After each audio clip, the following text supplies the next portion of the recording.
perguntar uma coisa. Você gostaria de viver de YouTube? Fazer seu próprio horário, trabalhar de onde você quiser e principalmente gerar muita receita? Pois é, hoje é a sua chance. Quer garantir sua vaga e iniciar seus estudos agora mesmo? Basta você clicar no botão aí embaixo. Sim, quero viver de YouTube. Você vai ser redirecionado para a página de pagamento da Hotmart, que é a maior empresa de vendas de produtos digitais do Brasil. Basta você inserir seu nome e seu e-mail.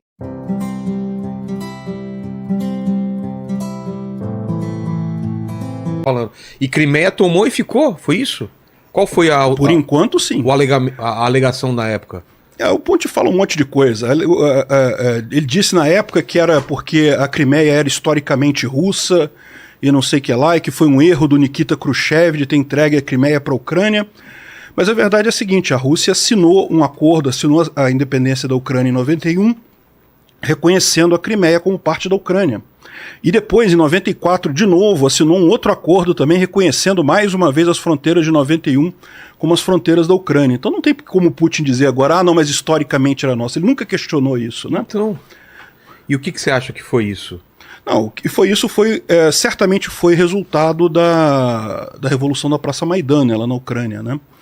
A Ucrânia é um país democrático, mas ele sempre teve uma briga muito entre partidos pró-Rússia e partidos pró-Europa.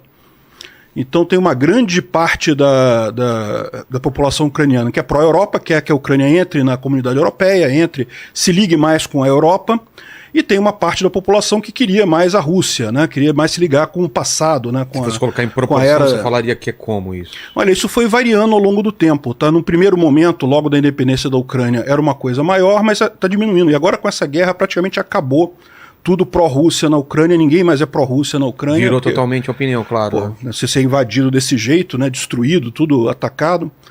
Mas enfim, aí você teve uma série de eleições conflituosas lá na Ucrânia no início dos anos 2000, né? Olha lá, o mapinha, né?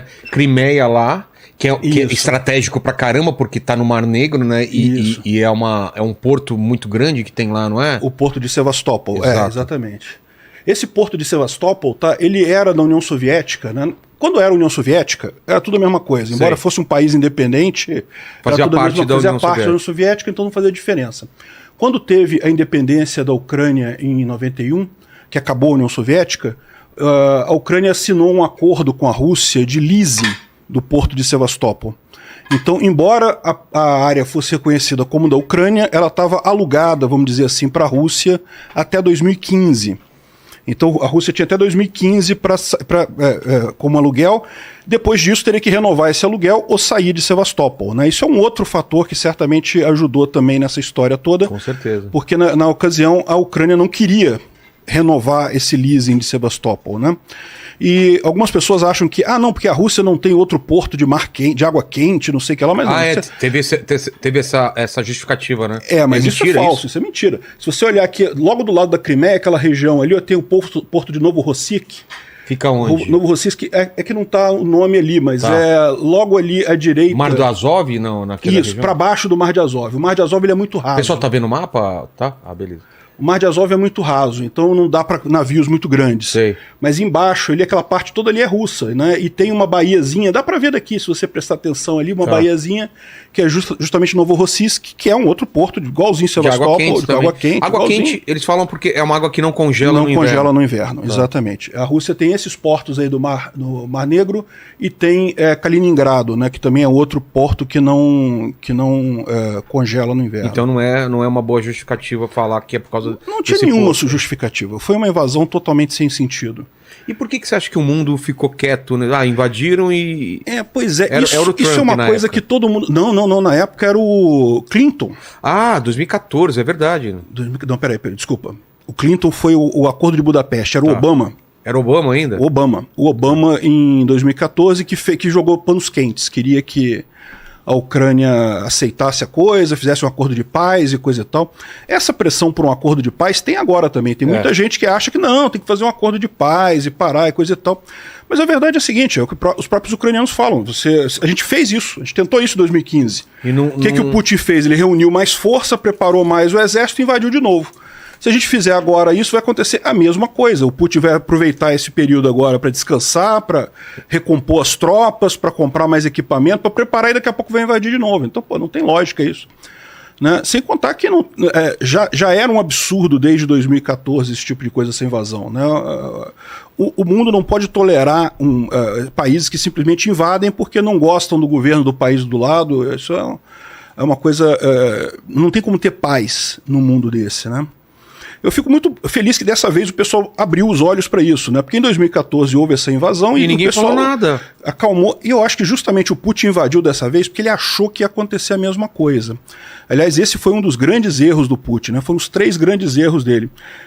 Erros de cálculo. Ele achou que a Ucrânia ia estar tão fraca agora em 2022 como estava em 2014. Ele achou que o exército dele ia estar muito mais bem preparado do que estava efetivamente agora. E ele achou que a comunidade internacional não ia interferir como não interferiu em 2014. Porque a verdade é que o Putin se ferrou completamente nessa guerra. Mesmo que ele chegue a ganhar a guerra agora, ele se ferrou completamente, destruiu o exército dele todo. O que ele tinha de fama de segunda potência de exército, segundo exército ficou mais mal, potente. Né? Porque a Ucrânia é daquele tamanhinho, tá resistindo a um país... Ao segundo maior exército, ou a segunda maior potência, talvez, militar do mundo. E a Ucrânia é um país pobre, né? É um dos países mais pobres da Europa. A consequência ainda da época do comunismo, né? Então, conseguiu segurar. E no início, o pessoal, muita gente acha que segurou porque o Ocidente mandou armas e coisa e tal. Também por causa disso, né? Também por causa disso. Mas no início, segurou sozinha. Porque quando começou a invasão, a Ucrânia pediu ajuda dos Estados Unidos, da Europa e coisa e tal, lembrou até do Acordo de Budapeste, né, que é esse acordo que foi assinado pelo Clinton lá atrás, que foi quando a Ucrânia abriu mão de suas armas nucleares em troca da garantia dos Estados Unidos, da Inglaterra e da Rússia, de que se ela fosse atacada, ela seria protegida. Né? Então os Estados Unidos têm um tratado ativo que deveria proteger a Ucrânia e meio que não fez nada, né? E então pediu ajuda e coisa e tal, mas num primeiro momento, qual que foi a preocupação do pessoal? Todo mundo achava, até eu achava isso, que a Rússia ia ganhar a guerra muito rápido. Ia chegar, invadir, tomar tudo, passar o trator, tomar. Aí pensa os americanos, né? Eu vou botar uma arma grande lá, uma arma poderosa, uma arma moderna lá, os russos vão ficar com essa arma. Vão acabar invadindo, vão tomar a arma, vão ficar com essa arma. Foi só quando a Ucrânia conseguiu expulsar os russos do norte do país, né, que mostrou que tinha capacidade de segurar por conta própria a invasão russa, aí que começou a negociação realmente para começar a chegar a arma. Só em julho que começaram a chegar as primeiras armas realmente novas, né, coisas realmente novas, que aliás... Assim, para o Ocidente nem é tão novo, assim, o HIMARS não é uma arma super novíssima dos Estados Unidos, mas para a Ucrânia fez uma diferença enorme, foi uma coisa extraordinária. Aí, sem dúvida alguma, a partir desse momento, a partir de julho ali, que realmente começou a fazer diferença as armas, né? E você estava falando que uma coisa que foi determinante foi aquela coisa que ele... Porque tinha um presidente na Ucrânia que era mais... falavam que era um marionete do Putin. E aí ele é derrubado? O que aconteceu?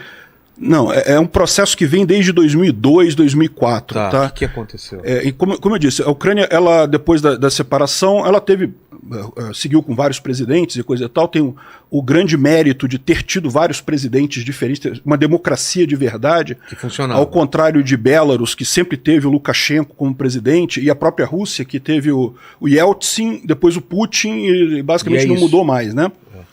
Teve Medvedev em determinado ponto, mas Medvedev era aliado do Putin, né? Mas enfim, o que aconteceu? Em 2004 teve a Revolução Laranja na Ucrânia. Os ucranianos queriam se unir à União Europeia, participar da Europa mais e se distanciar da Rússia, já era a maior parte da população naquela época, e o candidato deles, que era o Yanukovych, era o pró-Rússia, era Yushchenko. Ele era o pró-Europa, e ele ganhou a eleição, mas foi confuso, tá? A eleição ela deu o resultado para a Rússia, para o pró-Rússia, mas a Suprema Corte viu que tinha um monte de irregularidade, fraudaram pra caramba um monte de urna e coisa e tal, aí reverteram a eleição pro cara pró-Europa, né? E o Putin não ficou feliz com isso, ele não gostou, mas a população fez muito protesto na época, a Revolução Laranja, muito bacana, o cara conseguiu assumir. Só que ele conseguiu assumir numa situação em que ele não tinha apoio no Congresso, não tinha apoio na Justiça. Então ele, como o STF deles lá não era favorável a isso, é todo mundo pró-Rússia também. Então, ele governou a Ucrânia, fez o acordo para entrar na comunidade europeia, mas não conseguiu cumprir isso daí de fazer realmente a entrada na comunidade europeia, né? Quando chegou em 2010, tinha outra eleição. 2010, de novo, foi a Yulia Tymoshenko contra o Yanukovych, que é o pró-Rússia, e a Yulia Tymoshenko, a sucessora pró-Europa, né? E daí, de novo, muita acusação de fraude na eleição, muita acusação de problema e coisa e tal.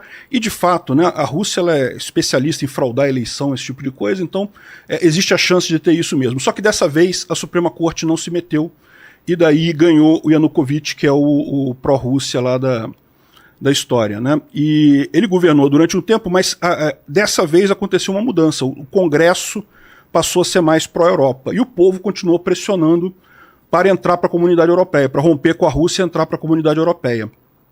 E daí o Yanukovych, no primeiro momento, aceitou, ele começou realmente a negociar e coisa e tal, e chegou a ponto de ter um acordo pronto para ele assinar para virar um país candidato para começar o processo de entrada na comunidade europeia. Quando chegou neste ponto, ele voltou para trás, disse que assinou um acordo muito melhor com a Rússia, não sei o que lá. Isso foi final de 2013. E aí a população ficou revoltada. A população ficou revoltada porque o Congresso foi enganado. Tinha um projeto de lei no Congresso que ele desobedeceu para fazer isso, enfim. Ele acabou traindo a legislação lá e a própria população da Ucrânia. Daí começou o grande protesto de 2014. Na verdade começou em 2013. No final de 2013, quando foi janeiro de 2014, teve grandes confrontos, polícia, foram um total de 130 mortos no total, polícia matando estudante na praça, uma coisa terrível, né? Então, finalmente, em fevereiro de 2014, o Congresso da Ucrânia se reúne e vota o impeachment dele, votou o impeachment do cara. No que votaram o impeachment dele, ele fugiu para a Rússia, com medo do que ia acontecer com ele se ele ficasse lá, população, todo mundo revoltado, eu deixei de ser presidente, fugiu para a Rússia. Então o Congresso declarou a vacância e botou o presidente da Câmara como presidente, convocou novas eleições, que ganhou o Petroshenko, né, que é outro cara pró-Europa também, e enfim, que era o presidente antes do Zelensky. E aí que o Putin ficou chateado. Por quê? Porque ele diz que foi um golpe isso.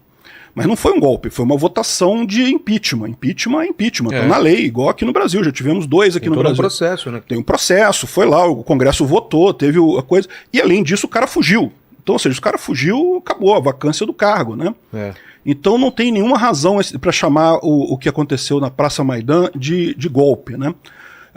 Foi um protesto popular muito pesado, muito forte, coisa e tal, e o Yanukovych acabou vazando. Só que aí o Putin resolveu partir para outra cartada, né? Ele resolveu, na visão dele, o que ele disse que fez na época foi ajudar movimentos separatistas, mas não foi isso, porque nunca houve um movimento separatista no Donbás e na Crimeia, né? Assim, em qualquer lugar que você vá, sempre tem uma pessoa ou outra que quer se separar, que quer criar o próprio país, que quer fazer separação, isso é normal. Agora, ter um movimento realmente armado, separatista e coisa e tal, nunca existiu. A gente sabe hoje já tem provas amplas disso daí, que foram russos mesmo. O cara infiltrou um monte de russo, tanto no Donbás quanto na Crimeia, e com isso tomou essas regiões, né? A Ucrânia, você pode imaginar, estava num momento de tumulto, porque tinha acabado de sair um presidente, entrar outro, uma mudança muito grande, um monte de coisa. Acabou que, num primeiro momento, não conseguiu reagir a essa invasão russa. Então, os russos tomaram a Crimeia na época, tomaram uma parte do Donbás grande ali, mas aí, logo em seguida, começou a reação ucraniana. Os ucranianos começaram a empurrar os russos, né? É que nesse mapa não dá para ver ali, perto de Donetsk, tem as cidades de Sloviansk e Kramatorsk. Vamos pegar outro mapa que mostra as cidades, né? De repente ele procura lá. Mas aí, ou seja, essas cidades chegaram a estar na mão dos russos, foram liberadas pelos ucranianos. A própria Mariupol. Mariupol chegou a estar tomada pelos russos e foi liberada pelos ucranianos também naquela época, né? E aí o que aconteceu? O Putin viu que ia perder, que os ucranianos iriam liberar totalmente o Donbás, e poderiam até entrar na Crimeia, né? Liberar a Crimeia também.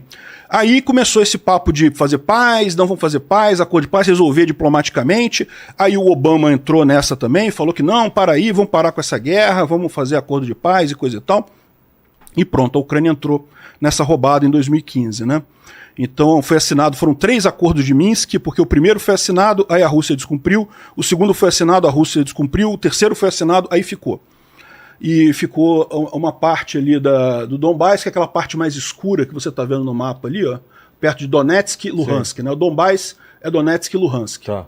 E a Crimeia ficaram nesse acordo de paz, mas assim, não é que a Ucrânia reconheceu isso como sendo da Rússia, né? Simplesmente, a Ucrânia considera como dela isso aqui. Aliás, todos os países do mundo, com exceção de 2 ou 3 aí, reconhecem isso daí como território ucraniano.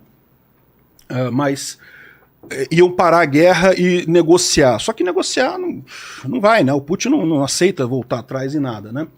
E o que aconteceu foi justamente que ele usou esse tempo justamente para melhorar o exército, chamar mais gente, comprar mais armas, preparar mais coisa. Então ele fez uma grande reforma no exército, na verdade, de 2014 em diante. Então ele achava que ia ter um exército muito bom, né? E esses são os erros dele. Ele achou que ia ser tão fácil quanto 2014, que a Ucrânia está fraca como em 2014, mas aí a Ucrânia também fez isso, né? A Ucrânia também se preparou para isso. Ela percebeu que muito do equipamento que ela tinha era equipamento soviético velho, muitas das forças armadas tinham uma estrutura soviética e muito inferior no final das contas, então decidiram modernizar o exército. Começaram a aprender com o pessoal da OTAN, com o pessoal do Ocidente, né? E comprar armas melhores e coisa e tal, realmente renovar o exército ucraniano. O Putin não esperava isso. Ele não esperava que o exército ucraniano estivesse melhor, ele achava que o exército dele estava melhor do que realmente estava, porque a verdade é que a corrupção na Rússia é muito grande, e exército é um dos lugares melhores para você fazer corrupção que tem, né? Para pensar, né? Não, você compra um tanque que vale não sei quantos milhões. Se você nunca usar esse tanque, você comprou aquilo ali, ele fica dando voltinha, coisa e tal, então você pode comprar um negócio mais porcaria, que você não vai usar mesmo. Aqui no Brasil deve ser uma festa. Imagina, eu não sei de nada. Supostamente. Mas, por exemplo, comprar pneu, né? Você pode comprar um pneu meio porcaria, muito mais barato do que o real, que se você não precisar numa guerra, tanto faz. Fica ali o negócio. Mas aí, ou seja, lá na Rússia teve muito disso, inclusive um dos de achar problemas... que estava super armado e super bem armado e não super estava. Foda e não estavam. Quando o negócio chegou, a gente tem várias imagens da coluna russa que entrou pelo norte, ali por Belarus, né? E acabou que os pneus estouraram tudo, os pneus dos caminhão russo lá, porque na hora que botou mesmo a coisa pra aguentar o tranco ali de uma guerra, não aguentou. Deixa eu te perguntar uma coisa, você gostaria de viver de YouTube, fazer seu próprio horário, trabalhar de onde você quiser e principalmente gerar muita receita? Pois é, hoje é a sua chance. Quer garantir sua vaga e iniciar seus estudos agora mesmo? Basta você clicar no botão aí embaixo. Sim, quero viver de YouTube. Você vai ser redirecionado para a página de pagamento da Hotmart, que é a maior empresa de venda de produtos digitais do Brasil. Basta você inserir seu nome e seu e-mail.